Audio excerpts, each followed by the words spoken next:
Olá, bem-vindos a mais um E aí, professor? Oi, Walter. Beleza? Bom, do que falaremos hoje, hein? Um selo e uma marca. Um selo e uma marca. Bom, a palavra selo em inglês significa foca, não é isso, né?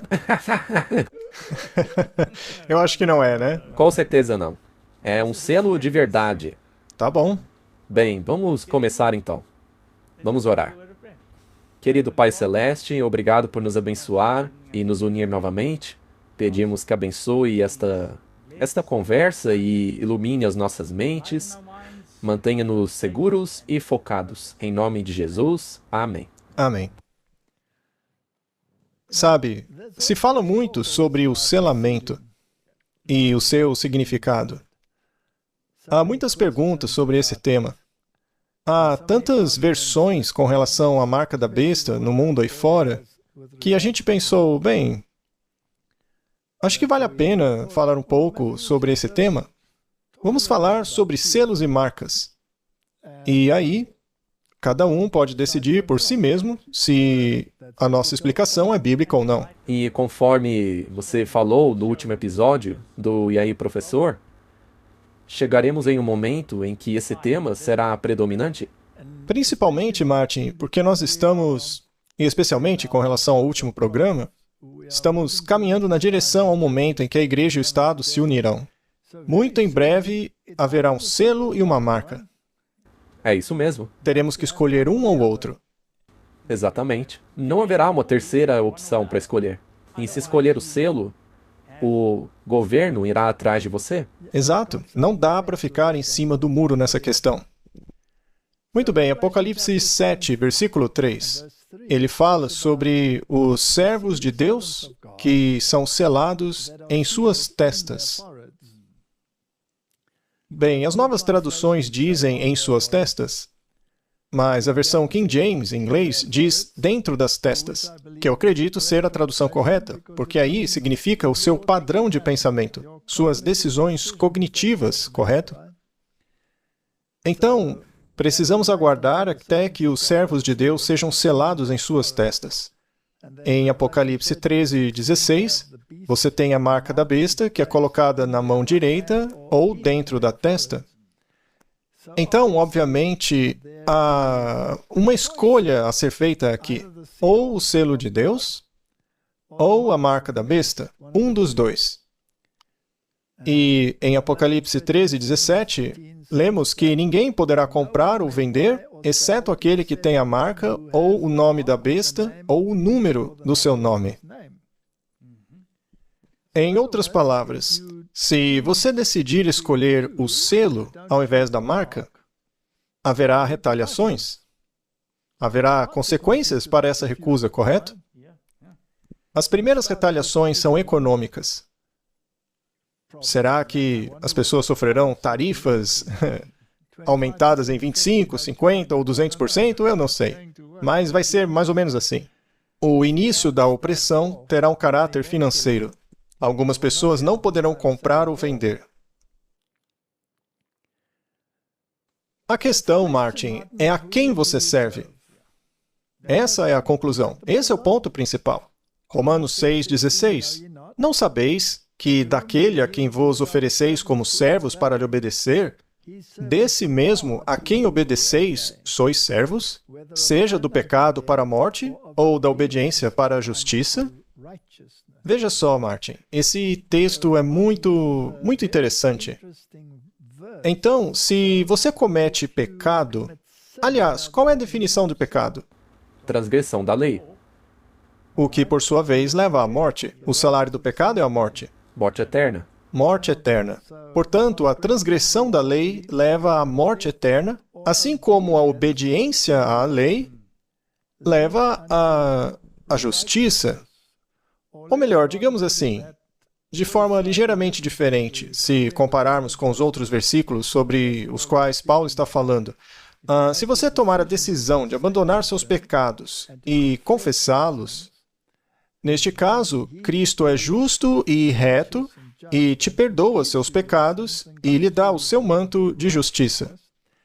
E uma vez que você tenha abraçado essa questão, a justificativa será manifestada pela obediência aos mandamentos. Sim. Em outras palavras, você manifestará, por meio das suas atitudes, a quem você está servindo.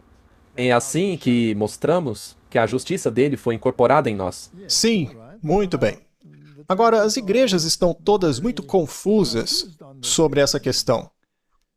Por que iria o diabo ser expulso por causa do pecado e as pessoas serem aceitas com o pecado? Neste caso, você estaria apenas substituindo um pecador por outro. Então, obviamente, a transgressão da lei, que é pecado, deve acabar. E nem um jota, um tio, irá desaparecer da lei de Deus. Então, esses versículos de Paulo são frequentemente distorcidos para que acabem dizendo o oposto que eles devem dizer, porque a ênfase dele na justificação pela fé não nega a lei. Com isso, nos livramos da lei? Não, Deus nos livre, devemos cumprir a lei. E estabelecê-la. Então, precisamos saber o que é um selo e o que significa ter uma marca. Pensei que talvez fosse uma boa ideia obter uma fonte moderna. Alguma coisa com o nosso amigo Google. Vamos perguntar ao Google. Todos podem fazer o mesmo, né? O que é o selo? O que é? Eu achei uma boa definição. Veja só. Na verdade, eu fiquei bastante surpreso ao obter uma coisa boa vinda do Google, né? Vamos lá. Um selo de autoridade se refere a um símbolo ou uma marca. Então veja que as duas coisas são intercambiáveis. É interessante isso, né? Sim, e está lá no Google. Bom, muitas vezes um selo ou um carimbo oficial é utilizado para autenticar documentos que significam a legitimidade e poder vinculativo de uma lei, decreto ou outra ação oficial. Eu achei isso excelente. Sim, porque está vinculado a uma lei. Vinculado a uma lei, vinculado a uma marca. Então, qual era o propósito de um selo de autoridade? Em primeiro lugar, a autenticação. Um selo serve como uma confirmação visual de que um documento ou ação é genuíno e autorizado. Agora, às vezes, o selo, como no caso daquele sobre o qual lemos na Bíblia, está dentro de sua testa. Então, você teria que fazer uma cirurgia para vê-lo, não é? Sim, mas ele é revelado pelos seus atos. Essa é a manifestação visual dele. Você está certíssimo. Ótima resposta. Legitimidade. Ele transmite a autoridade e o poder da pessoa ou instituição que emite o documento ou a ação. Então, é tudo uma questão de autoridade. É o principal. E, finalmente, proteção. Eu achei isso bem interessante. Há um elemento de proteção no selo. Isso é lindo, na verdade. Não é legal? Sim, porque sabemos muito bem o que vai acontecer no futuro. É incrível. No passado, os selos protegiam os documentos de serem adulterados ou falsificados. Não se pode adulterar isso. O documento em questão é protegido pelo selo. E se você adulterar, você nega a autoridade que colocou o selo ali. Exato. Ele também me deu um link para saber mais, para obter mais informações sobre isso. Aí eu cliquei no link. E ele me apresentou isso daqui, ó. Contexto histórico. Nos tempos antigos, os selos eram usados para autenticar decretos reais, contratos e outros documentos importantes. O selo de um rei ou governante conteria o seu nome, título e o território que governava, significando a sua autoridade. Eu também achei isso muito legal. Fiquei impressionado com o nosso amigo Google. Ou será que é ela, né? Amiga Google. Talvez professor Google. Ai, ai. Pelo menos o Google não exige que você o chame por nenhum pronome específico, né? Porque agora só temos 2 gêneros. Seja como for. Então, esses são pontos muito importantes. E eu achei que eles são relevantes para o tema de hoje. Se aplicarmos todos esses pontos e perguntarmos o que é o selo de Deus, então ele deve se encaixar mais ou menos nessa estrutura aí, não é? Com toda certeza. Muito bem. O que é o selo de Deus? Isaías 8:16 nos diz o que é. Ata o testemunho, sela a lei entre os meus discípulos. Portanto, há duas coisas que os discípulos de Deus devem ter: a lei e o testemunho. Perfeito. Lemos isso em algum lugar no capítulo 12 de Apocalipse? Sim, capítulo 12, verso 17. E eu acho também que em Apocalipse 19, verso 10. E o dragão irou-se contra a mulher e foi fazer guerra com o restante dos seus descendentes, que são aqueles que guardam o quê? A lei? Que guardam a lei e se apegam ao testemunho. Então, o testemunho é aquilo que todos os profetas testificaram. E a lei foi a primeira parte da Bíblia, a Torá, que continha os 10 mandamentos. Então isso deveria ser selado entre o povo de Deus. Em outras palavras, deveria ser escrito em seus corações e mentes. E qual é o critério? A lei? E há o testemunho. Essa não é a nova aliança que Deus escreveria em nossos corações, não é? Então, considerando os critérios, vamos ler Êxodo 31, versículo 13. Fala também aos filhos de Israel, dizendo: certamente guardareis os meus sábados, porque é um sinal entre mim e vós, nas vossas gerações, para que saibais que eu sou o Senhor que vos santifica. Portanto, de onde vem a nossa santificação? Por viver uma vida perfeita. Por ser perfeitamente obediente a tudo e superando tudo com esforço próprio? É assim que você vai para o céu? Claro que não. Não é isso que diz o versículo. Não é isso que diz o versículo. O versículo diz que o Senhor é quem nos santifica. Não é algo que você possa alcançar. É uma justiça alheia que lhe é imputada. É uma ação interna do Espírito Santo que te capacita. Certo. Mas por que ele diria que o sábado é o sinal entre Deus e o seu povo? E lembre que essa palavra sinal também pode ser traduzida como marca. Nós acabamos de ver a definição. O que vimos era o paralelo a um selo. Portanto, é Deus quem nos santifica. Agora, se você for a esse mandamento do sábado, o quarto mandamento, diz assim: lembra-te do dia de sábado para o santificar, em 6 dias trabalharás, etc. E aí diz: pois em 6 dias o Senhor, e ali está o nome do Senhor, Jeová, o Senhor teu Deus, quem fez, ou seja, o Criador, Jeová é o Criador. E a jurisdição dele, o território dele é o céu e a terra. Portanto, ele ordenou que guardássemos o dia de sábado. O sábado é o selo de Deus. Sim.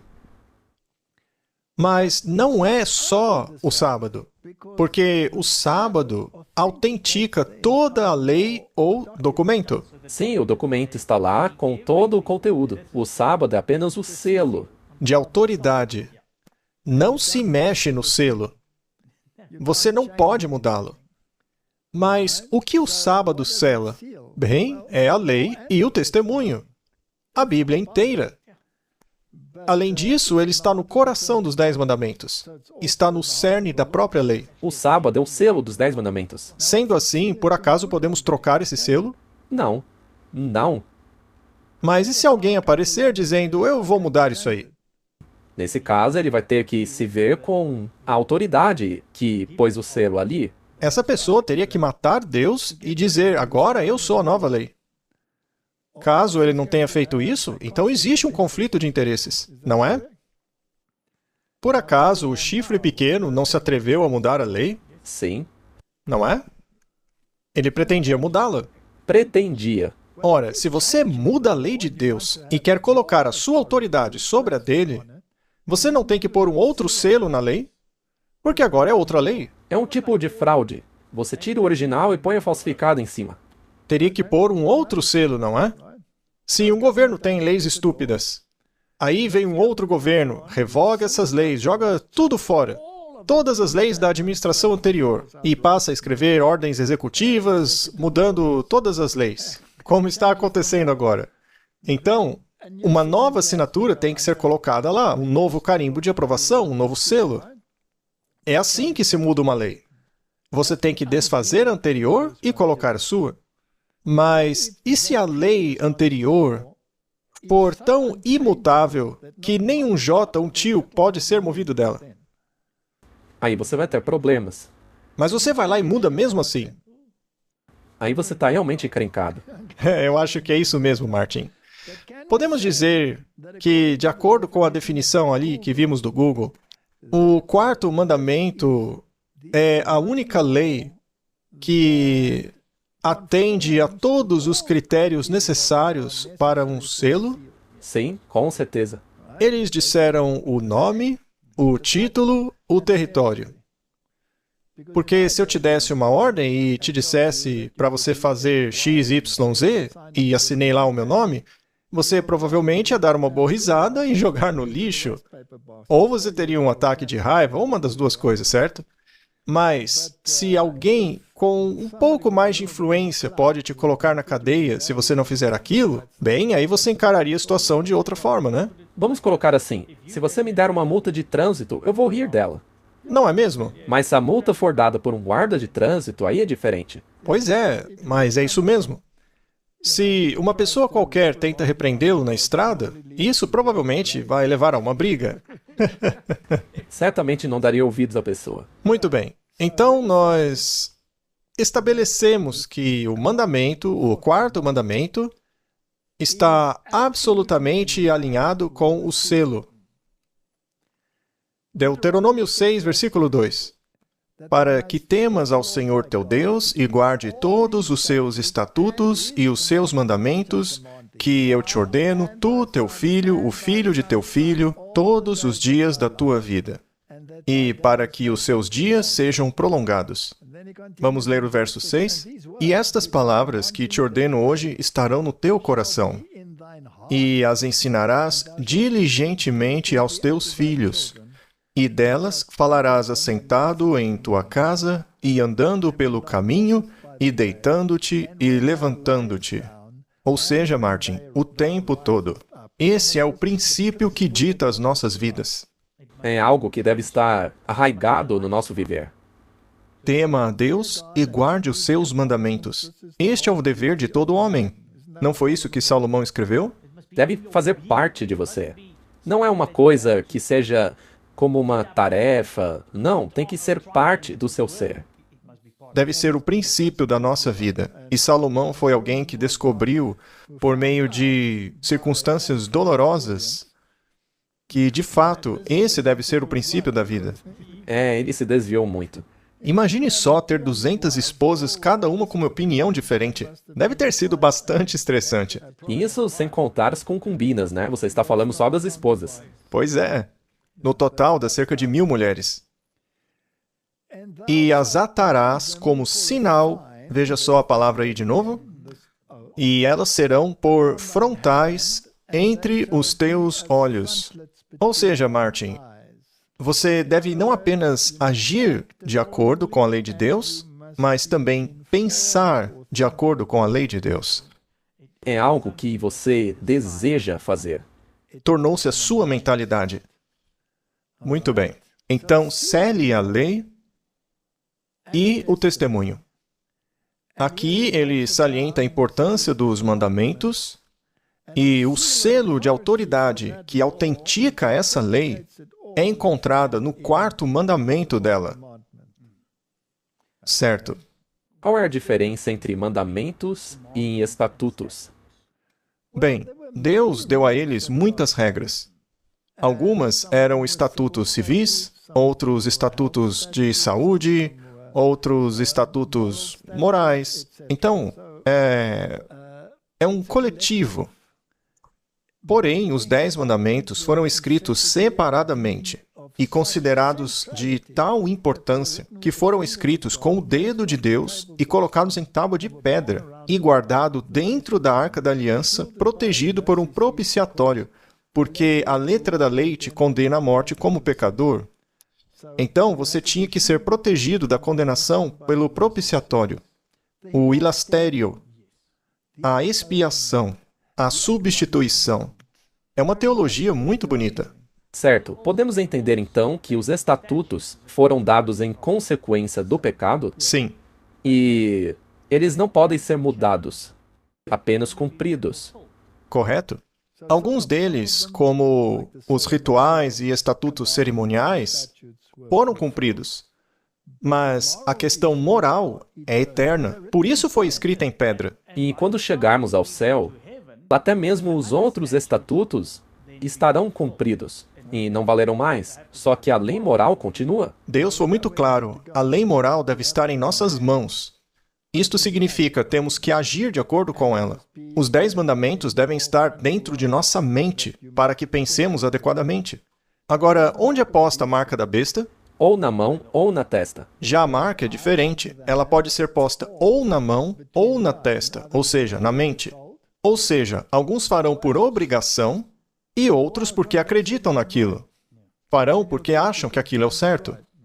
Então, ou um ou outro, ou por obrigação ou porque você acredita naquilo. Mas os 10 mandamentos não, devem estar nas mãos e na mente. É quase como que o seu livre-arbítrio. Você começa acreditando em alguma coisa e depois agindo de acordo com ela. Correto? Efésios 4:30. E não entristeçais o Espírito Santo de Deus, pelo qual estáis selados para o dia da redenção. Então veja, há outro selo. Mas este selo, Martin, ele está, na verdade, gravado na sua mente. Então, o que havia que precisava ser selado? A lei e o testemunho. Tinha que ser selado na mente para que ficasse lá e não fosse removido da mente até o dia da redenção. Você tem que estar absolutamente convicto. Apenas uma pergunta. Então esse selo aí não é algo que você faz, é o Espírito Santo que está dentro de você. Quem te convence do pecado? O Espírito Santo. Qual é a função do Espírito Santo? Convencer do pecado, da justiça e do julgamento. Então, primeiro você é condenado pelo pecado. Eu sou um transgressor da lei. Aí eu sou convencido da justiça. E quem é que possui a justiça? Não sou eu, pois eu sou um transgressor. Cristo tem a justiça. Então, aqui está a solução para o meu problema do pecado. E no dia da redenção, o julgamento terá sido executado. Vamos para Apocalipse 7, versículo 3. Não danifiqueis a terra, nem o mar, nem as árvores, até que tenhamos selado os servos do nosso Deus dentro de suas testas. Então, onde deve estar essa convicção? No cognitivo, é uma decisão. Martin, este sinal te parece ser um selo físico ou é um selo espiritual? Me parece ser um selo espiritual. Então, não se trata de um carimbo do banco, ou um código de barras na cabeça, ou uma tatuagem, ou mesmo uma vacina. Ou talvez, quem sabe, um implante. Mesmo que seja do tamanho de um grão de arroz. Este daí é um selamento espiritual. É uma decisão que você toma em relação a uma autoridade e teologia específicas. Certo. Há uma citação no livro Eventos Finais. Diz assim: assim que o povo de Deus for selado em suas testas, que não é nenhum selo ou marca que pode ser visto, mas um estabelecimento da verdade, tanto intelectualmente quanto espiritualmente, para que eles não possam ser movidos. Assim que o povo de Deus for selado e preparado para a sacudidura, ela virá. Na verdade, já começou. Então, Martin, não é um sinal físico. De tudo o que lemos da Bíblia até agora, me parece bastante óbvio que o selo é uma questão espiritual. E que Deus, através do seu Espírito Santo, impressiona a mente de uma forma ou de outra? Bem, você quer ter o selo de Deus, certo? Claro que quero. Você quer o selo de Deus na sua mente, você quer agir de acordo com ele, certo? Então, os estatutos e os mandamentos têm que estar escritos dentro da mente. Eles são o selo. E o selo autentica um documento. No caso, a lei e o testemunho. Sendo assim, não se pode mexer e nem alterar o selo. É como a lei dos medos e persas. Depois que é promulgada, já era. Nem um tio ou um jota pode ser removida dessa lei. Nada pode ser alterado nessa lei. Mas esse tal estabelecimento, na verdade, também é interessante porque toda essa coisa espiritual é baseada na verdade. Baseada na verdade. E o que é a verdade? A palavra é a verdade. A lei é a verdade. Cristo é a verdade. Afinal, não se pode ter justiça sem Cristo. Então, a questão toda não faz sentido se não estiverem envolvidos a lei e o testemunho. Muito bem, agora que estabelecemos que o selo de Deus é um selo espiritual e não um selo físico, e que ele representa a autenticação de um documento, no caso, a lei e o testemunho, e também que as exigências de Deus, os 10 mandamentos, devem ser incorporados na mente e você deve agir de acordo com aquilo, então não devemos perguntar nós mesmos quais são as outras marcas na Bíblia? Existe uma marca interessante na Bíblia chamada a marca de Caim. Você não gostaria de saber o que é isso? Claro que sim. Muito bem. Se formos para as culturas antigas, seja a Síria ou a cultura babilônica, eles retratam as coisas que ocorreram no mundo antes do dilúvio como formas deificadas daqueles indivíduos. Então, os primeiros governantes, os primeiros antediluvianos, como Abel ou Caim, ou qualquer um deles, foram mais tarde deificados como deuses. É interessante que o deus que era servido nessa época era Marduk. Marduk tinha autoridade para controlar o mal. Ele era a divindade que tinha autoridade para encarcerar ou punir, ou manter sob controle qualquer forma de mal. E ele recebeu essa autoridade de outra divindade chamada Anu. E Marduk tinha o sinal de Anu. E ele tinha uma espada e um tridente. Veja, as outras divindades, como Poseidon, por exemplo, ou Netuno, também tinham tridentes. Os tridentes são muito interessantes porque normalmente tinham raios ondulados e retos, que são uma referência aos aspectos masculino e feminino. Não precisamos entrar em todos os detalhes, mas o elemento da espada é muito importante, porque espada implica em autoridade e poder para impor aquilo que você quer ditar. Então, ele tinha o sinal de Anu.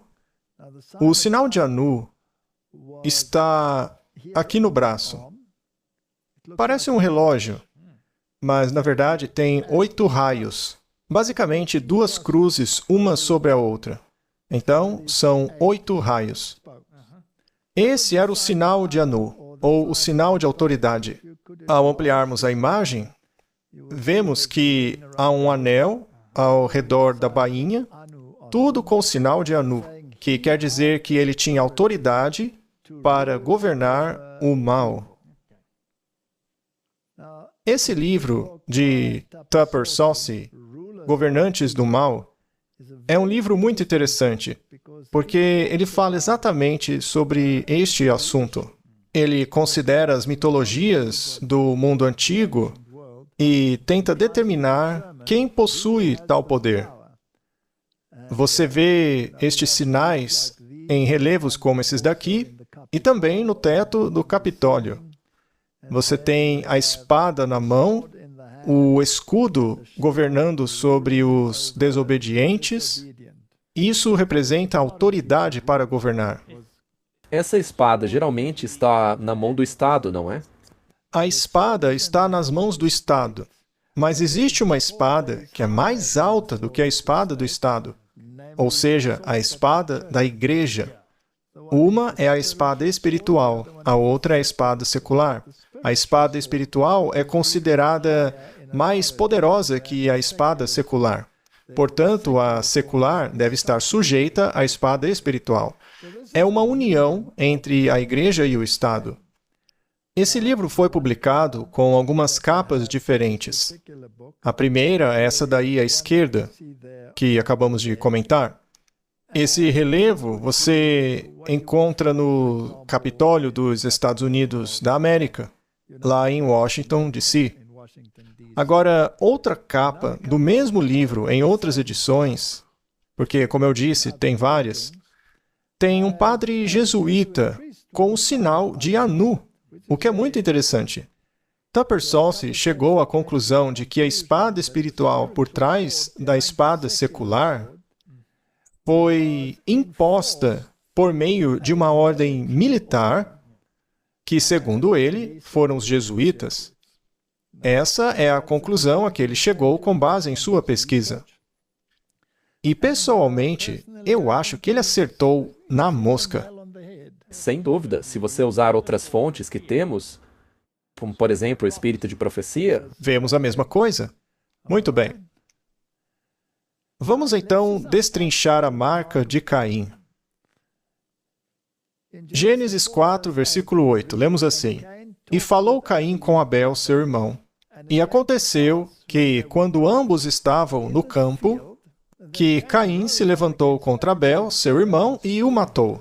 Agora, a razão pela qual ele fez isso é porque o sacrifício do cordeiro de Abel fora aceito, enquanto que o sacrifício de Caim, que era o produto, fruto do trabalho de suas próprias mãos, foi rejeitado. Em outras palavras, são dois planos da salvação diferentes. sim, um é... O primeiro é a salvação pela fé, no sangue expiatório do cordeiro, e o outro é a salvação pelas suas próprias obras. O plano da salvação que foi aceito foi aquele que colocou a fé no sacrifício que viria, do qual o cordeiro era apenas um símbolo, que referia-se a Jesus Cristo. É a salvação em Cristo, aceitando a justiça de Cristo por meio do seu sangue expiatório. Este plano é o aceitável a Deus. Não há como você ser salvo por meio de suas próprias obras. São duas religiões. E o que assusta é que os dois sacrificaram. Os dois sacrificaram, mas um sacrificou as obras de suas mãos, o seu próprio trabalho, que é a salvação pelas obras, e o outro sacrificou confiando num Redentor, no qual a obra era feita fora de si mesmo. Era uma justiça que não vinha de dentro dele. Ou seja, duas mentalidades. Duas mentalidades no mundo. A maioria dos sistemas religiosos do mundo hoje tem a mentalidade de Caim. Vamos continuar a ler a história. Então ele foi, levantou-se e matou Abel. Bem, as duas mentalidades nunca se unirão. Uma sempre perseguirá a outra. Esse é o cerne da história. O versículo 10 diz: E ele disse, o que fizeste? Quem está falando aqui é Deus. A voz do sangue do teu irmão clama a mim desde a terra. Agora és maldito da terra, que abriu a boca para receber da tua mão o sangue do teu irmão. Quando lavrares a terra, ela não te dará mais a sua força. Fugitivo e vagabundo serás na terra. E disse Caim ao Senhor: O meu castigo é maior do que posso suportar. Eis que hoje me expulsaste da face da terra, e da tua face serei escondido, e serei fugitivo e vagabundo na terra. E acontecerá que todo aquele que me encontrar me matará. Muito bem, Caim está fazendo a pergunta: como evitar que as pessoas me matem? Bem, há algumas coisas interessantes aqui, Martin. A primeira é que é muito interessante que ele esteja escondido da face de Deus. Isto significa que Caim deveria estar sempre perdido? Bem, ele poderia salvar-se se aceitasse o sacrifício do cordeiro. Mas se ele rejeita isso, então permanecerá escondido da face de Deus. É uma escolha. E como ele vai se proteger de todos os que querem se livrar dele? Sendo assim, naturalmente, ele precisa de algum poder ou coisa parecida que lhe permitisse manter-se. Verso 15. E o Senhor lhe disse: portanto, qualquer um que matar Caim, a vingança será tomada sobre ele 7 vezes mais. E o Senhor pôs um sinal em Caim, para que ninguém o encontrasse e o matasse. É interessante, não é? Portanto, Caim recebe a marca de Caim. Será que foi um sinal físico? Bom, pelo que vimos até aqui, parece que esses sinais não são físicos. Está aqui, ó. É espiritual. Tudo isso foi consequência de uma mentalidade. Então, o que é essa marca que Caim recebeu? Bem, para começar, nós sabemos qual era a mentalidade dele. A mentalidade dele era: serei salvo pelas minhas próprias obras. Mas como que ele impediria que as pessoas se livrassem dele? Deve haver um selo. Então, ele deve ter algum tipo de autoridade. Mas que autoridade ele obteve? Bom, ele poderia se vingar 7 vezes mais. Em outras palavras, se você fizer algo a mim, você, meu amigo, vai sofrer 7 vezes mais. Eu vou puni-lo. Quem tem mais autoridade, então? Você. Eu. Porque, nesse caso, eu vou te fazer sofrer 7 vezes mais. E o número 7 é interessante, porque Deus é o número 7. Então ele toma uma prerrogativa que é da divindade, que é de punir, afinal o salário do pecado é a morte, e a empresta a Caim, que por sua vez obtém alguma autoridade. Vamos ler a história mais a fundo. E Caim conheceu sua mulher, e ela concebeu e deu à luz a Enoque. Esse é o primogênito de Caim. As pessoas sempre perguntam, quem era a esposa de Caim? Ora, naturalmente, uma de suas irmãs. Não havia imperfeição genética naquela época. Então, era perfeitamente seguro casar-se com uma irmã. O próprio Abraão se casou com uma meia-irmã. E mais tarde, quando as imperfeições genéticas aumentaram bastante, houve advertências de que não se deveria casar dentro da família. Mas o primeiro filho dele foi chamado de Enoque. Esse é o Enoque, filho de Caim. Não é o Enoque, o 7º depois de Adão, ok? Mas Caim edificou uma cidade e colocou nela o nome do seu filho Enoque. Então Caim construiu uma cidade. Em uma cidade, há muitas pessoas que devem ser controladas. Então ele se tornou o governante delas. E ele precisava manter as pessoas com a mentalidade dele sob controle. Afinal, elas tinham a tendência de serem infratoras da lei. Por que será, hein? Então, em certo sentido, ele se tornou Marduk, que, por sua vez, controlava os filhos do mal. Agora, a questão é, por que Deus daria permissão a Caim para governar e punir os filhos do mal nas cidades dele? Eu sempre conto uma história. A minha esposa, ela era professora.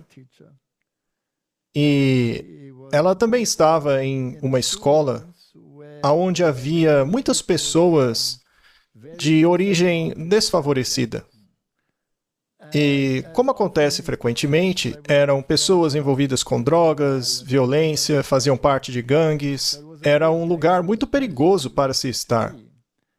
E os alunos dela, em muitos casos, eram muito mais velhos do que deveriam ser, porque repetiam 1, 2, 3 ou 5 vezes seguidas.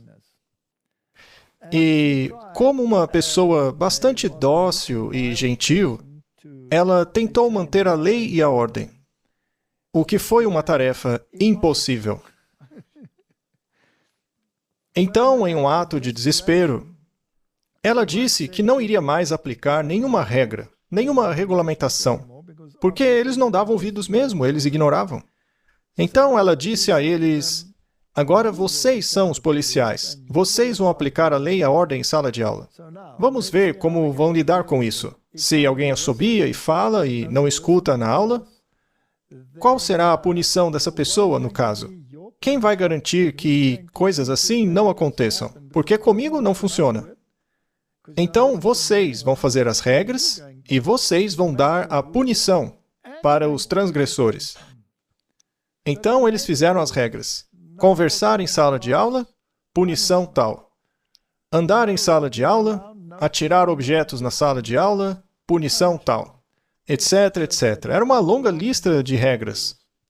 E as punições eram incrivelmente severas. Sim, porque eles mesmos as elaboraram. Eles elaboraram as punições. Eram pelo menos 7 vezes mais severas, ou talvez até mais do que isso, do que ela teria feito. Por exemplo, uma das regras era limpar o pátio inteiro da escola de joelhos com uma escova de dente. E o pátio era realmente grande, então os joelhos do aluno ficavam em mísero estado quando terminavam. Mas as regras eram muito rígidas. Havia outras coisas como essa. E eram eles que aplicavam a punição.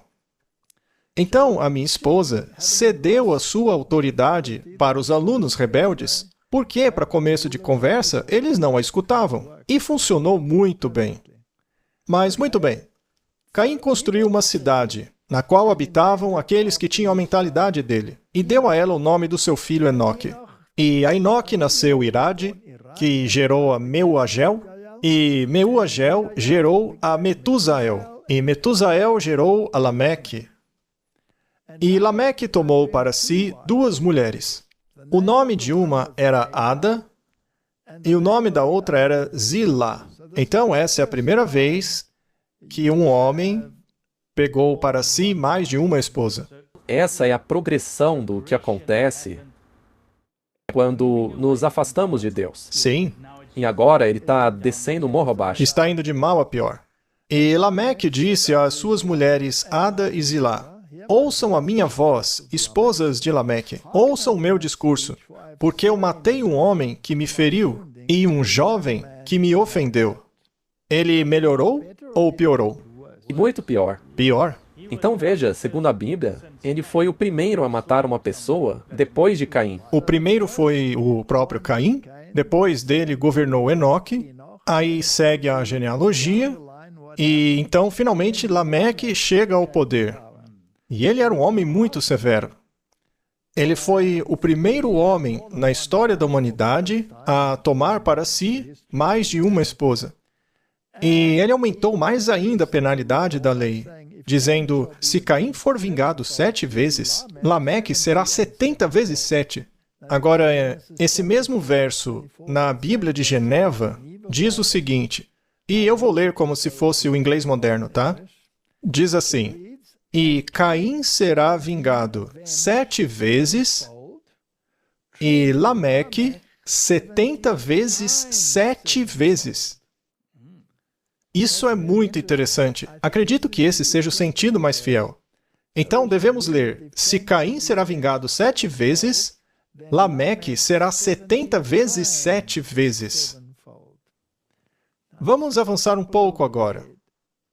Ao chegarmos no livro de Daniel, 70 semanas haviam sido dadas aos filhos de Israel, correto? 70 vezes 7.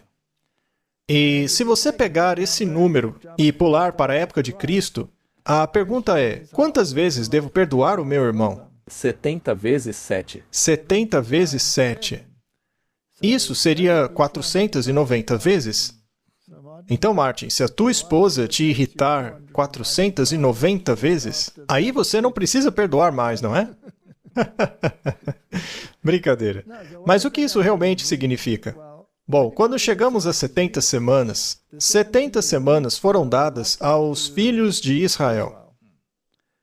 E o que aconteceu depois destas 70 semanas? Acabou o tempo de graça deles como nação. Então, basicamente, o que significa é que você deve perdoar até o fim do tempo de graça. Será que podemos ler assim, então? Se Caim foi vingado 7 vezes, certamente Lameque receberá o poder até que se acabe o tempo de graça para exercer esse poder de controle sobre qualquer um que queira interferir em seu governo. Sim, dá para ler assim. Você então concorda que poderíamos ler dessa maneira? Seria interessante. Essas pessoas se tornaram governantes. Agora vamos voltar para os tempos modernos e nos perguntarmos o que está acontecendo aqui. Vamos chamar esse livro de A Bíblia da Maçonaria. Este livro é o Moral e Dogma, de Albert Pike, e na página 210 ele tem uma declaração muito interessante. Diz assim: Enoque, em hebraico, significa iniciado ou iniciador. A lenda das colunas de granito e latão de bronze erguidas por ele é provavelmente simbólica. A de bronze, que sobreviveu ao dilúvio, que é uma grande besteira, isso é um absurdo, simboliza os mistérios dos quais a maçonaria é a sucessora legítima, desde os primeiros tempos, a guardiã e depositária das grandes verdades filosóficas e religiosas desconhecidas do mundo em grande escala e transmitidas de era em era por uma corrente ininterrupta de tradição, incorporada em símbolos, emblemas e alegorias. Em outras palavras, a filosofia da maçonaria e as tradições e os símbolos e alegorias, tudo isso é transmitido desde a época de Enoque. Mas qual Enoque? O bom ou o mau? Com certeza, o filho de Caim. Isso é importante salientar. Agora, a outra parte nesse livro aí dos maçons, que eles informam as idades. E a partir disso, podemos deduzir que é impossível que seja o Enoque bom, porque ele veio muito depois.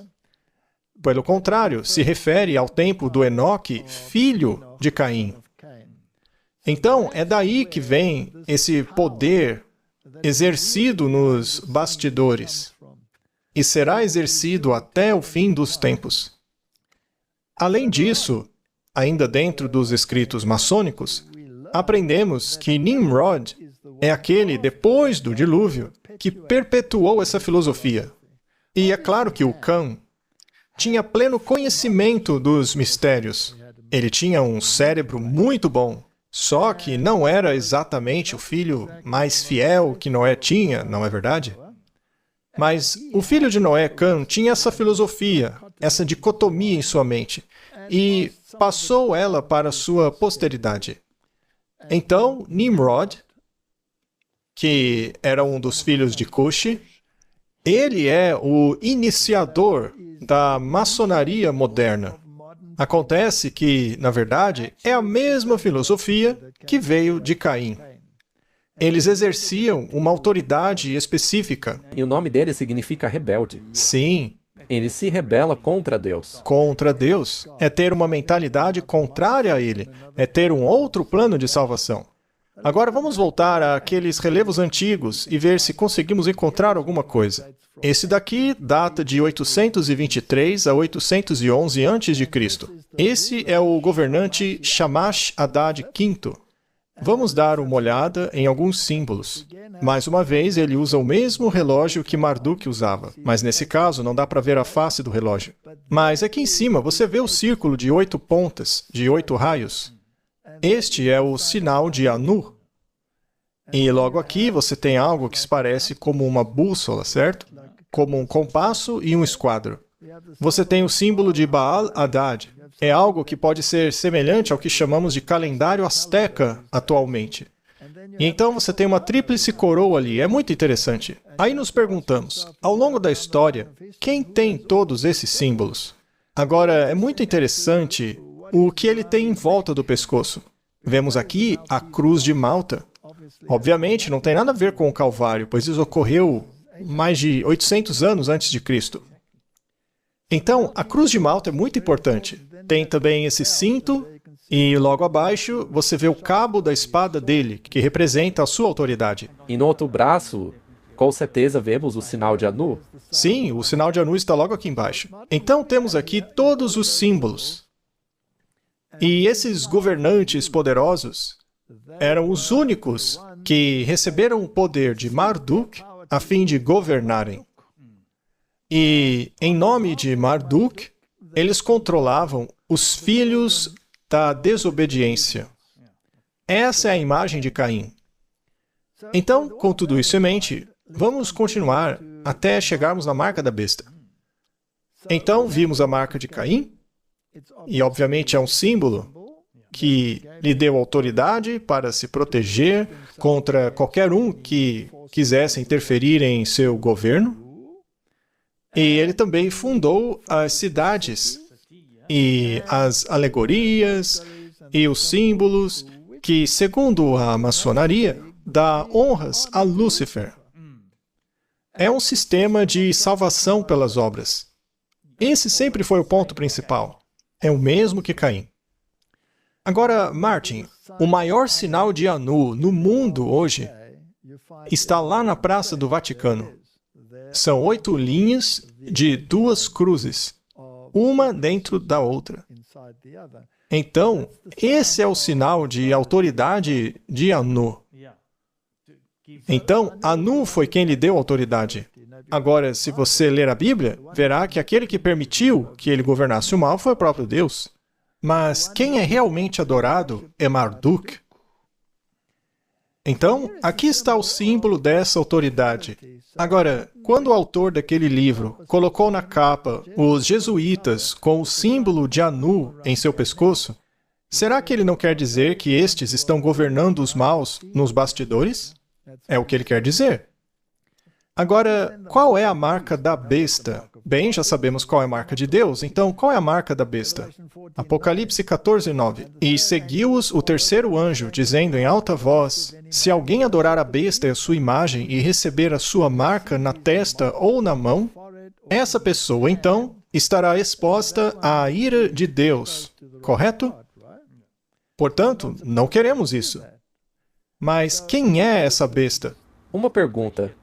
Pelo que vimos até agora, é fácil desviar a atenção do porquê haverá consequências se as pessoas decidirem pegar essa marca. Correto, porque é o oposto da salvação. E também ao fato deles pegarem o selo de Deus e o destruírem, como mencionamos lá no Google, ou mesmo antes dele, que se alguém tentar alterá-lo, Não se pode alterá-lo. estará encrencado. Então aqui temos um poder que está tentando usurpar o poder de Deus. Essa autoridade vem em uma linha ininterrupta, desde Enoque, filho de Caim, até finalmente chegar a Nimrod, que aplicou essa filosofia em sua plenitude, que decidiu construir a Torre de Babel para que Deus não os destruísse novamente.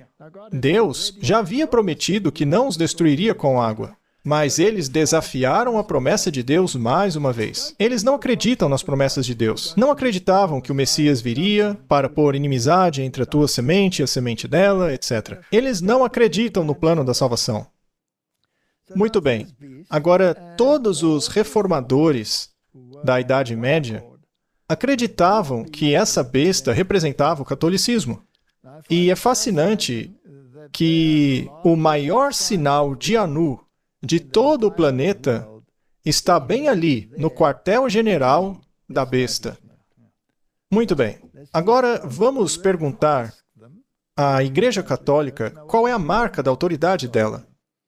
Segundo a Igreja Católica, o domingo é a marca de autoridade dela, já que a Igreja está acima da Bíblia. E essa transferência de observância do sábado é a prova desse fato. Essa não é uma afirmação arrogante? Isso é blasfêmia. Blasfêmia pura, não é? Não dá para ser mais arrogante. Eu acho que é a mesma coisa do que Caim disse. É mais ou menos o mesmo que Caim. E eles têm a marca de Anu. E Caim também tinha a marca de Anu. E o Nimrod tomou essa marca e construiu uma cidade. E o Enoque também não construiu uma? É a mesma coisa. O Nimrod construiu uma cidade. Essas pessoas amam cidades. Muito bem. Então ele está acima da Bíblia.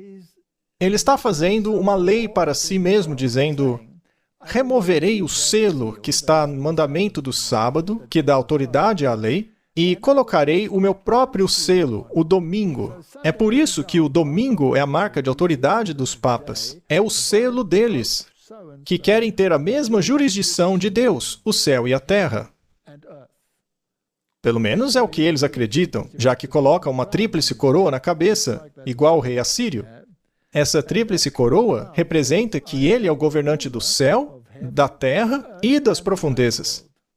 Então o Papa seria governante dos vivos e dos mortos. Usurpando completamente a autoridade de Deus Absolutamente. e deixando a marca dele no lugar. Colocando a sua marca no lugar do sinal de Deus. Mas vamos nos assegurar que eles realmente disseram isso. Esse daí é o Ratzinger, o Papa anterior. E ele disse que a União Europeia deve guardar o domingo, diz a Igreja Católica. Isso foi na época do Ratzinger.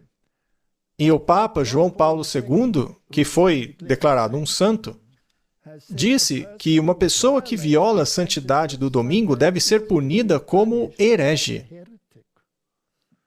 Martin, como os hereges eram punidos? Com tortura e morte. Ah, então parece que eles estão falando bem sério.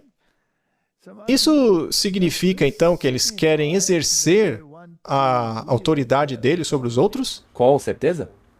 Se você aceitar este sinal, essa marca da autoridade deles, isso significa que você reconhece a autoridade deles acima da palavra de Deus. É claro, você está aceitando outra autoridade que não é aquela da Bíblia, que é Deus. Cabe a nós escolher qual autoridade queremos servir. Onde é colocado o selo de Deus? Na testa? E Na sua mão? a marca deles? Ou na testa ou na mão. Tanto faz. Ou você a tem nas mãos, ou seja, obedece porque é obrigado. Sim, você não tem que acreditar naquilo. Você faz porque é forçado. E o outro lugar é na testa, na mente. Ou seja, você obedece porque concorda com aquilo. Você acha que Jesus mudou a lei, que Jesus arrancou o seu próprio selo. E isso te faz submisso a essa nova autoridade. Isso, escolhem o Papa como autoridade. A Igreja Católica inventou o purgatório, sendo o Papa aquele que te liberta da punição do pecado, e não Jesus Cristo na cruz. É realmente outra autoridade. São dois tipos de salvação, não é? Sem dúvida. E é exatamente isso que nos leva de volta a Caim e a Abel. Martin, eu acho interessante que em 2005, um padre jesuíta de nome Joseph Fessio disse ao Meet the Press, e aliás, esse é o fundador da Ignatius Press, então isso também nos diz muita coisa, né? Mas ele disse que aqueles que se rebelam contra os ensinamentos autênticos da igreja estão se rebelando contra Deus. Ora, mas o que fazer se esses ensinos da igreja são opostos à Bíblia? Neste caso, contra qual Deus você está se rebelando? O Deus deles? Não é interessante que o Papa use branco? Não é essa a cor da retidão? Essa não é uma prerrogativa de Cristo? Ele é o único que tem permissão para fazer isso. Sim, isso é muito interessante. Então, Martin, essa é a outra forma de salvação, que envolve a salvação pelas obras. Mas quão importante é esse poder? Bom, o Tomás de Aquino disse que o Papa, por direito divino, tem poder espiritual e temporal, como sendo o supremo rei do mundo. Martin, será que o Papa carrega a marca de Caim? Sem dúvida. Ele também governa sobre os maus. Muito bem. Mas o Papa tem esse poder? O Papa de Roma, como chefe do governo papal, reivindica a soberania absoluta e supremacia sobre todos os governos da Terra. Que situação interessante! Então, ele tem toda a autoridade. Então, o selo de quem vai ficar no documento? O dele. Então, ou você tem o selo de Deus, ou o selo do Papa. Ou você tem o selo do Deus do céu, ou o daquele que afirma ser Deus nessa terra, que se coloca acima da Bíblia. Ele disse isso. Então, o cardeal Manning disse que o direito de depor reis é inerente à soberania suprema que os papas, como vice-regentes de Cristo, exercem sobre todas as nações cristãs. Mas lembre que a citação anterior disse todas as nações. Então, o cardeal Manning estava apenas sendo pouco cuidadoso em sua fraseologia. Mas, na verdade, ele quer dizer todas as nações. E isso foi tirado do livro A História dos Jesuítas. Agora, ele não parece ter toda essa autoridade. O Papa parece apenas um homenzinho vestido de branco, sentado lá em Roma. Mas ele tem o sinal de Anu no pátio dele. Mas por meio de quem ele exerce toda essa autoridade? Obviamente, por meio dos poderes civis, certo? E quem é o seu principal interlocutor? Bem, a Bíblia nos diz, em Apocalipse 13:11, que haverá outra besta, outro reino que chegaria à terra, que tem o princípio de cordeiro, mas fala como dragão. E é assim que a primeira besta, o catolicismo romano, fala. E ele, ou seja, esse segundo poder, exerce todo o poder da primeira besta diante dele. Este poder é controlar os filhos do mal nesta terra. E essa besta tem o mesmo poder que a anterior tinha, e o faz em favor dela. Sim.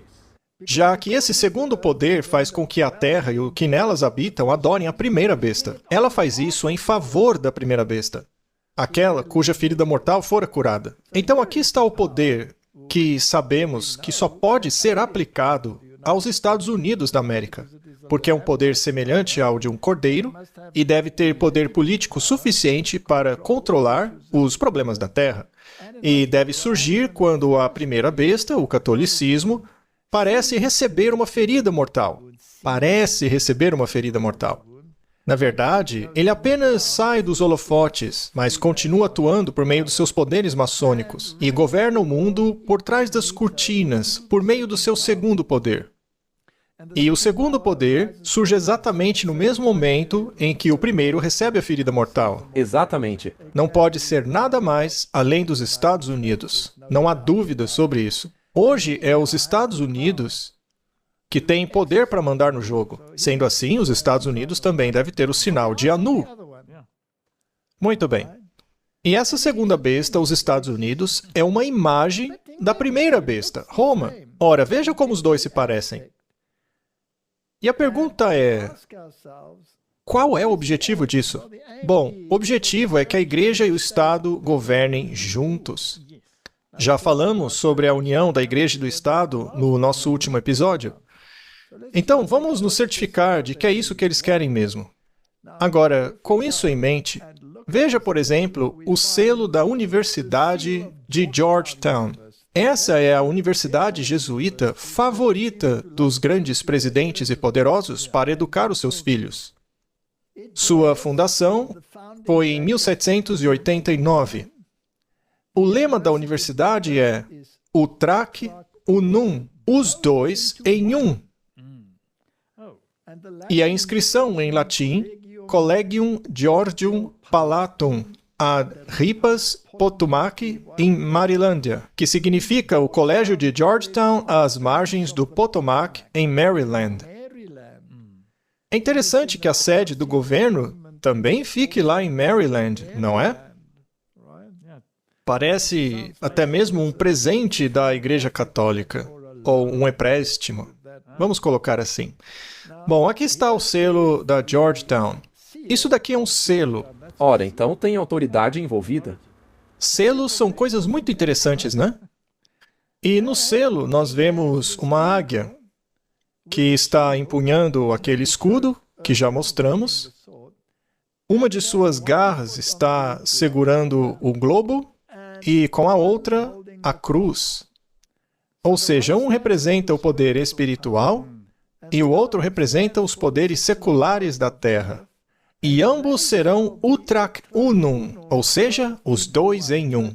Igreja e Estado governando os filhos deste mundo, os descendentes de Caim, que em grande parte têm uma religião de salvação pelas obras. E vamos falar sobre isso depois. Mas, basicamente, o que estamos fazendo, Martin, é sair dos aspectos históricos de onde estamos na linha do tempo, politicamente, o que foi feito no último episódio, e agora estamos olhando de um ângulo espiritual para identificar a questão. Bom, o catolicismo nega a expiação. Para eles, Cristo não morreu por você. A gente já mostrou isso aqui também muitas vezes. E todas as outras religiões do mundo têm, em grande parte, a mesma filosofia, a de que são as suas obras que trazem o favor de Deus a você. Então, Martin, se a primeira besta, o catolicismo, é o poder que realmente exerce a força, o poder, temos que nos perguntar então, bem, quem fundou as organizações e as estruturas que dão esse poder para a segunda besta, que é a América? Se analisarmos a CIA, a Agência de Espionagem Americana, ela foi formada por William Wild Bill Donovan, e ele era um cavaleiro de Malta. Quando você se torna um cavaleiro de Malta, a quem você jura lealdade? Ao Papa. Ah! Já o FBI foi formado por Joseph Bonaparte, que por acaso era um cavaleiro de Malta. E desde então você pode correr toda a história, e não temos tempo para fazer isso agora, mas veríamos que os cavaleiros de Malta e os representantes da primeira besta são os que controlam essas organizações e estão no centro do poder desde o início. O tempo todo.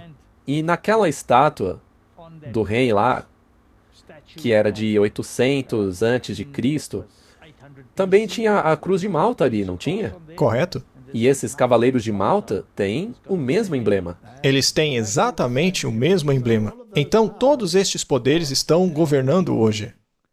E se ainda formos um pouco mais longe, vamos pegar outra citação da maçonaria aqui. Diz assim: a verdade é que os jesuítas de Roma aperfeiçoaram a maçonaria para ser a sua ferramenta mais magnífica e eficaz, realizando seus propósitos entre os protestantes.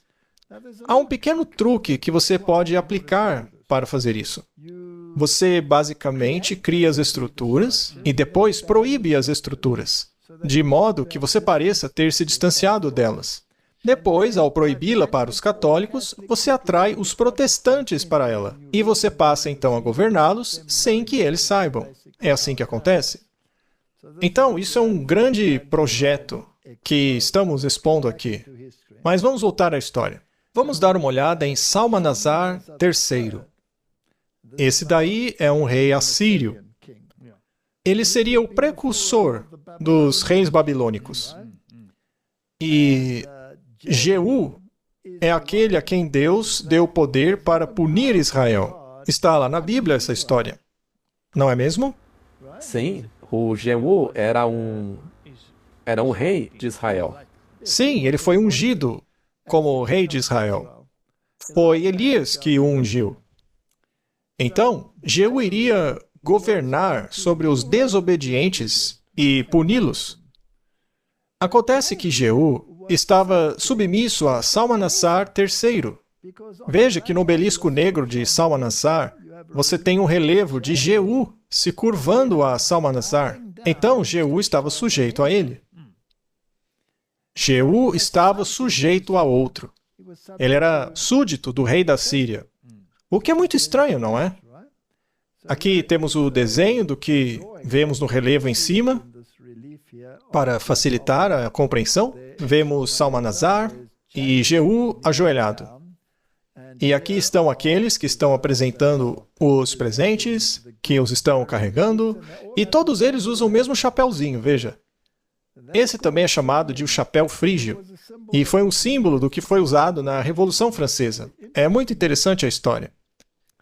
E também nessa imagem está o sinal de Anu mais uma vez. Sim, exatamente. Aqui você tem o símbolo de Anu, que significa que quem o entregou foi o rei da Síria. Ele era basicamente o que tinha a marca de Caim. Ele era contra Deus, contra o povo de Deus o tempo todo. E era ele que tinha o poder de governar sobre os filhos do mal. Mas Jeú estava sujeito a ele, o que é interessante. Sim, então Deus deu a Jeú autoridade para governar em Israel. ainda assim, ele estava sob o comando do Salmanasar? Sim, era submisso a ele. E todos usavam aquele chapéuzinho. Agora, se você usasse esse chapéu, você era considerado um homem livre. Ah, Se você se submete a Roma, aí você pode ser um homem livre. Ou se estivesse sujeito a Salmanassar, você seria um homem livre. então você só é livre na medida em que, de acordo com eles, você adere ao bem comum. Esse é um ótimo ponto. Então você tem total liberdade de escolha e de religião, desde que faça o que eles mandam. É assim mesmo. Bem, Martin, considerando os Estados Unidos, vamos olhar para o emblema ou selo do Senado dos Estados Unidos, que é o órgão máximo do governo. Também temos aqui o Departamento do Exército. Você tem o mesmo chapeuzinho que, por acaso, está aqui no deus Mitra, o deus do sol, veja só. Então, a divindade que você tinha era, na verdade, Marduk. Ele era o deus do sol. Mais tarde, na época dos Medos e Persas, o deus sol se tornou o Mitra, que, por sua vez, tinha esse mesmo chapéu. Então, São apenas nomes diferentes para o mesmo Deus. É muito interessante que esse chapéu esteja no selo do Senado. Além disso, você também vê esse chapéu em certos desenhos animados. Os Smurfs usam um chapéu muito parecido. sim, Também tem o Nuri. Ele também usa um chapéu semelhante. Todos eles querem passar o recado de que estão no governo. agora, o que está escrito aqui é muito interessante, porque é semelhante ao que tinha no selo dos jesuítas. Diz aqui, de muitos somos um. Ah, sim, você se refere ao selo da Georgetown, né? Sim, que dizia, ambos somos um. Ou seja, os governantes da terra e a igreja são um. Então, a igreja afirma ter a espada do Espírito, e a espada secular está sujeita a ela. A espada superior tem o verdadeiro poder de Anu, e dá esse poder àquele que deve exercê-lo, ou seja, o Estado. E a fim de exercer esse poder, você tem o mesmo chapeuzinho com uma serpente tendo poder sobre ele. E esse é o exército fazendo o trabalho em nome de outro sistema. Então, se você for a esse edifício aqui, que é onde fica o rito escocês da maçonaria, fica bem perto dos outros prédios lá em Washington, onde os governantes se reúnem. Olha que coincidência. É ali que as verdadeiras decisões são tomadas. Nos corredores da maçonaria, do templo do 33º rito escocês. E quando você entra lá, você encontrará não apenas o símbolo do Shamash, o Deus Sol, como também você vê na porta o sinal de Anu, olha só, o sinal de autoridade para governar sobre os maus, que estavam sob Shamash e Marduk. O que está fazendo ali, Martin? Está mostrando que eles detêm o poder. Eles detêm o poder, mas o verdadeiro poder está em Roma, porque lá está o maior sinal de Anu do mundo. Agora, lá na Suprema Corte dos Estados Unidos, olhe para a parede. O que você vê lá? O símbolo de Anu. É o símbolo de Anu. Então, essas pessoas são as que têm autoridade e poder. Não é interessante? É impressionante. E você também já não mostrou aqui que, após o episódio da Torre de Babel, quando Deus confundiu as línguas, não está escrito em algum lugar que eles passaram a usar sinais como linguagem? Exato, eles usavam símbolos como linguagem. E se você sabe o sentido dos emblemas, você entende o recado deles. Então, ainda que sejam de partes diferentes do mundo, eles sabem muito bem o que essas coisas querem dizer. Ok? Bom, se você pegar o governo atual dos Estados Unidos da América, e já falamos sobre isso aqui também, sobre a Era de Ouro e tudo que eles querem fazer, muitos deles, seja o vice-presidente Vance ou o Rubio, não importa.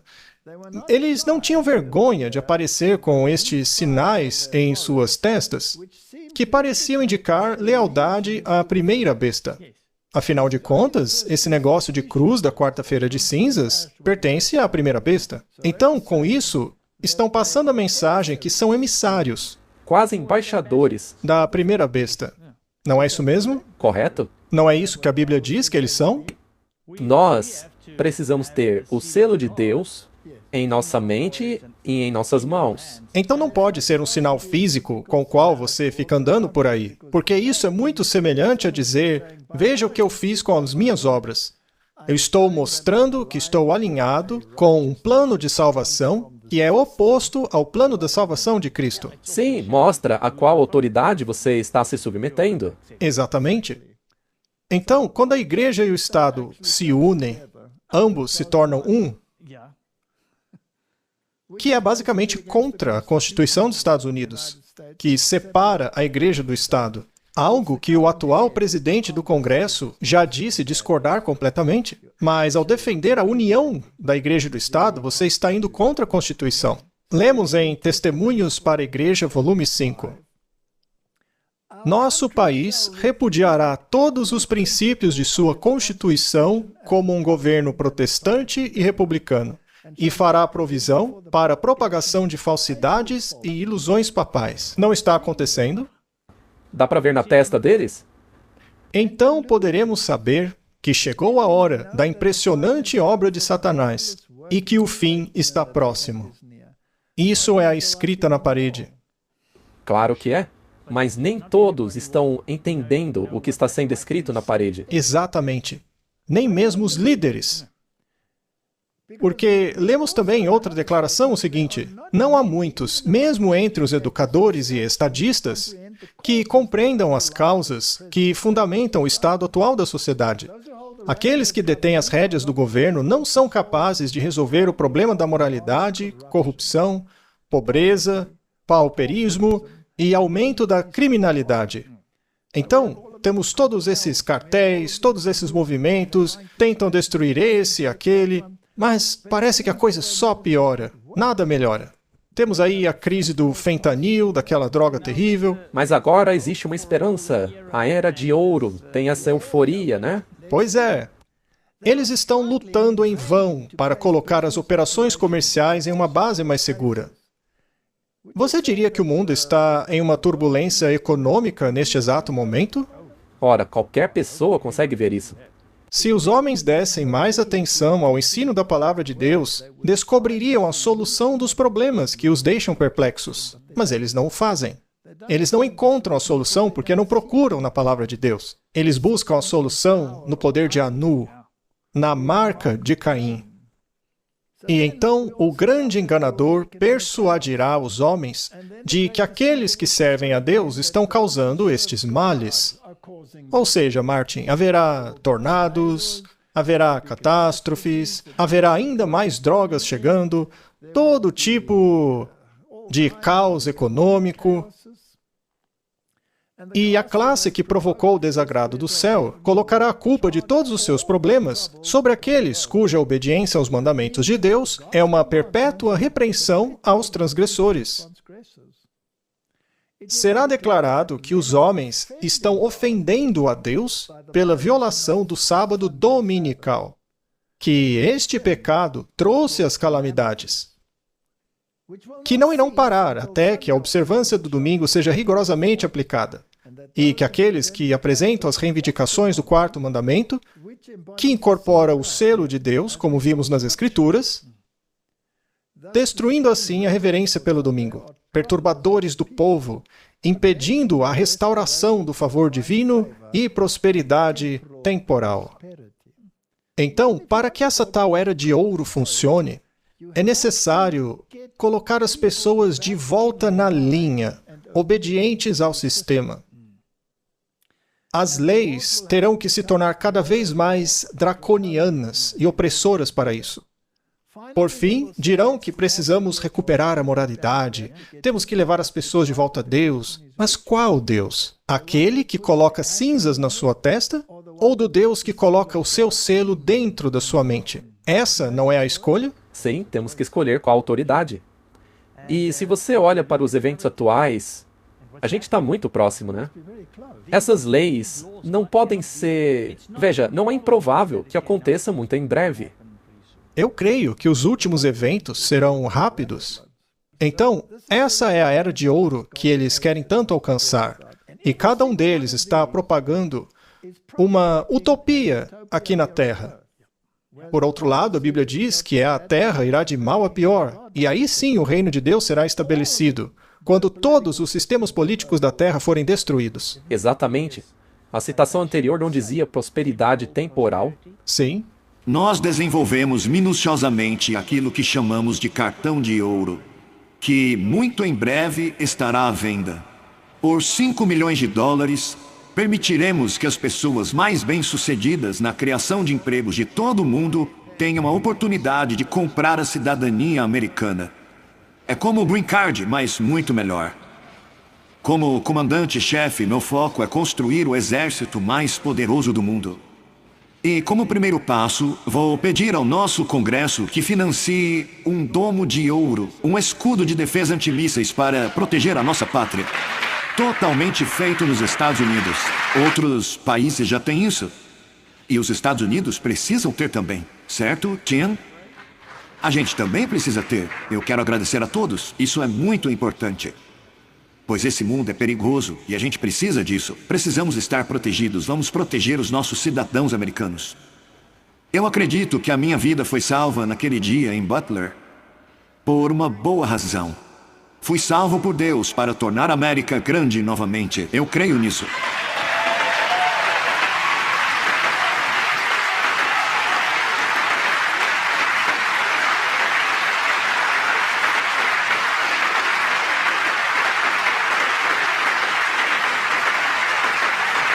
Agora é a nossa vez de assumir a causa justa da liberdade americana.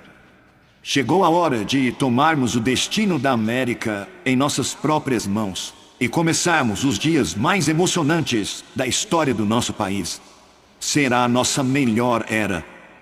Com a ajuda de Deus, nos próximos 4 anos, vamos liderar essa nação e levá-la ainda mais alto. Vamos formar a civilização mais livre, mais avançada, mais dinâmica e a mais dominante que já existiu na face de toda a Terra. Criaremos a melhor qualidade de vida, construir as cidades mais seguras e ricas, as comunidades mais saudáveis de todo esse mundo. Vamos conquistar as vastas fronteiras da ciência. Vamos levar a humanidade ao espaço, plantar a bandeira americana no planeta Marte e muito além dele.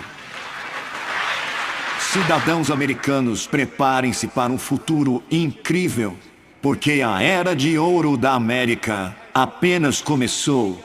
Será algo que nunca foi visto antes. E por isso eu quero agradecer a Deus. Que Deus abençoe a América.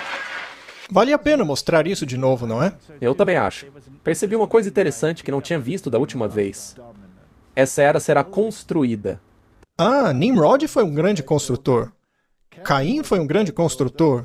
Enoque foi um grande construtor. Herodes também foi. Veja, não há nada de errado em ser um grande construtor. Mas se esse edifício estiver em contraposição àquilo que Deus tem em mente, aí sim temos um problema. Bom, ele também disse o governo mais dominante. Isso não soa para você como o sinal de Anu? Ora, com certeza. Também somos avisados de que os sindicatos serão muito proeminentes. Os ímpios estão sendo amarrados em feixes, presos em fundos, em sindicatos, confederações. Não podemos ter nada a ver com essas organizações. Deus é o nosso governante, o nosso governador, e Ele nos chama para sair do mundo e nos separar dele. Então, Martin, estamos vendo o choque entre o espírito de Caim contra o espírito de Abel. Um é a salvação pelas obras, o controle absoluto. Já o outro é a submissão, a confiança em um poder fora de você. As duas têm mentalidades muito diferentes, mas muito mesmo. Agora, quando esses males que ocorrerão na Terra, porque isso daí não é tão fácil de executar como eles estão dizendo. Veremos que essa mesma classe, ou seja, dos líderes que ensinaram que a lei de Deus não é vinculativa, vão apresentar a alegação de que a corrupção que se espalha rapidamente é atribuída à profanação do chamado sábado cristão. e que a aplicação do mesmo, a observância do domingo, melhoraria muito a moral da sociedade. Esse é o próximo passo. Esta afirmação é especialmente defendida na América, onde a doutrina do verdadeiro sábado tem sido amplamente pregada. Declaração muito interessante. Eu aguardo o futuro com bastante interesse para ver quando esse passo moral será dado. E de quem virá? Quem exigirá a observância deste domingo? Bem, de acordo com o grande conflito, a corrupção política está destruindo o amor pela justiça e a consideração à verdade. Eles não estão descobrindo muita corrupção? Veja o que o Elon Musk descobriu. Sim, você tem razão.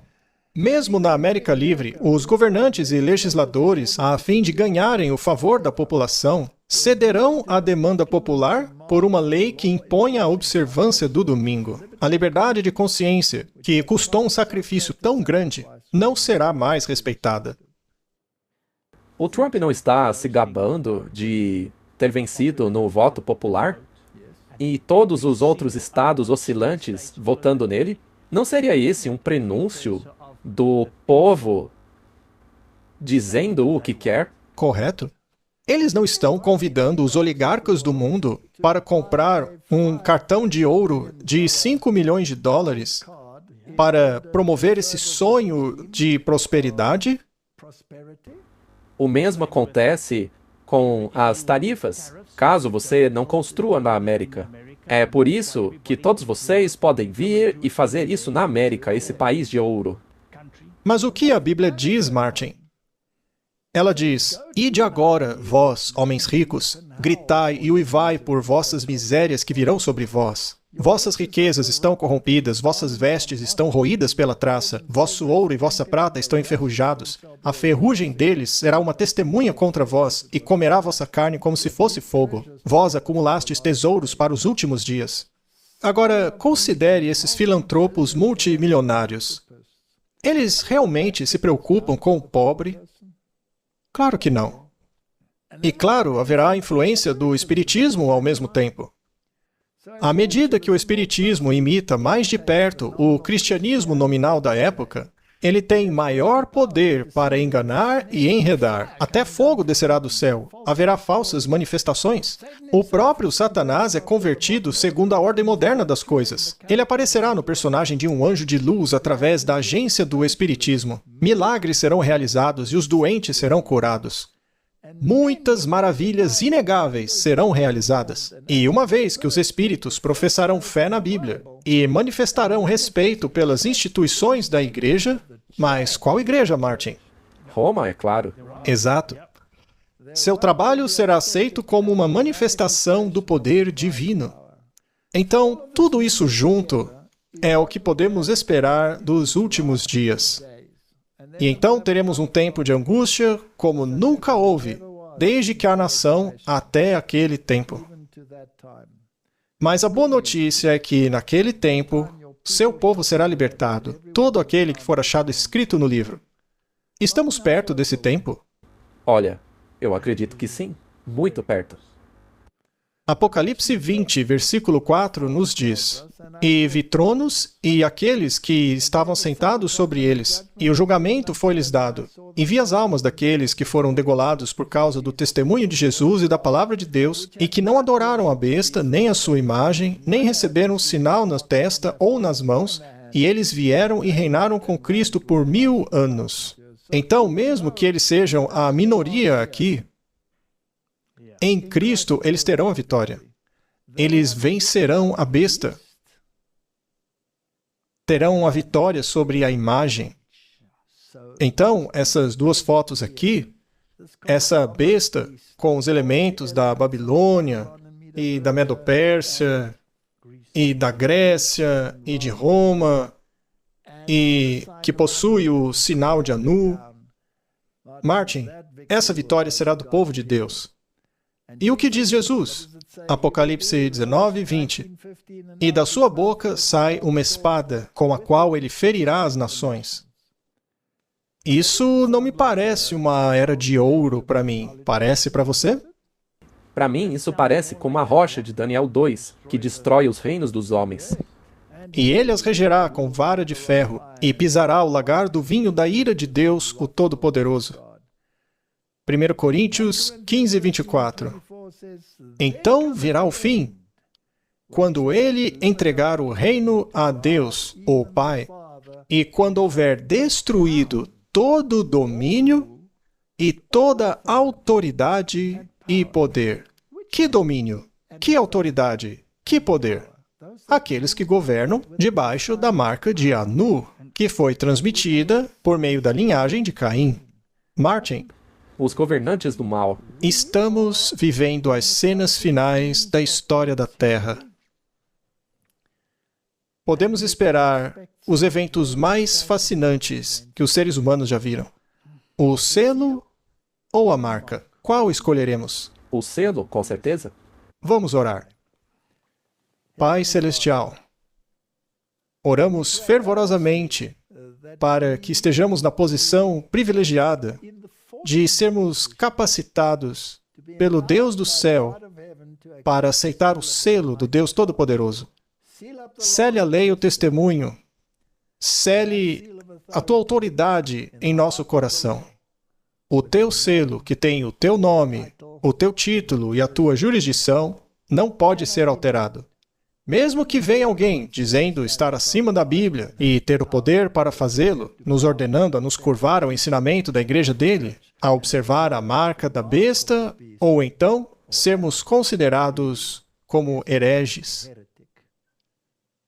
Que possamos fazer a escolha certa em nome de Jesus. Amém. Amém.